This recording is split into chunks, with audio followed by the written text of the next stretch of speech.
తమిళనాడులో ప్రభుత్వం గవర్నర్ మధ్య విభేదాలు మరోసారి బయటపడ్డాయి. రాష్ట్రంలో చిన్న బడ్జెట్ సమావేశాలు ప్రారంభమయ్యాయి. ఈ సందర్భంగా శాసనసభకు వచ్చిన గవర్నర్ ఆర్ఎన్ రవి ప్రారంభ ప్రసంగం చేసేందుకు నిరాకరించారు.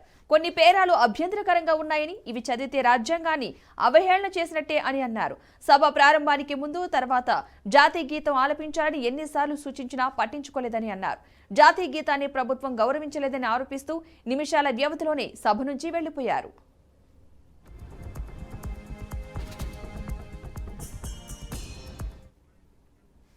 గవర్నర్ ప్రసంగానికి ముందు తర్వాత జాతీయ గీతం ఆలపించాలని నేను పదే పదే చేసిన అభ్యర్థనను విస్మరించారు. ప్రభుత్వం ఇచ్చిన ప్రసంగంలో చెప్పిన చాలా అంశాలను నైతిక కారణాలతో నేను అంగీకరించలేదు.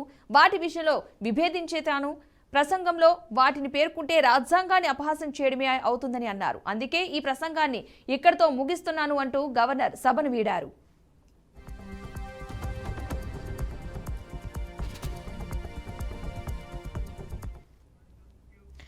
కాగా గత ఏడాది కూడా ప్రసంగం విషయంలో గవర్నర్ ఇలాగే వ్యవహరించారు. బడ్జెట్ సమావేశంలో ప్రభుత్వం సిద్ధం చేసి ఆమోదం పొందిన ప్రసంగంలోని కొన్ని భాగాలు మినహాయించి కొన్ని వ్యాఖ్యలు అదనంగా చేర్చి గవర్నర్ ప్రసంగించడం తీవ్ర దుమారం రేపింది. ఈ వ్యవహారం గవర్నర్ స్టాలిన్ సర్కారు మధ్య విభేదాలకు మరింత ఆజ్యం పోసింది.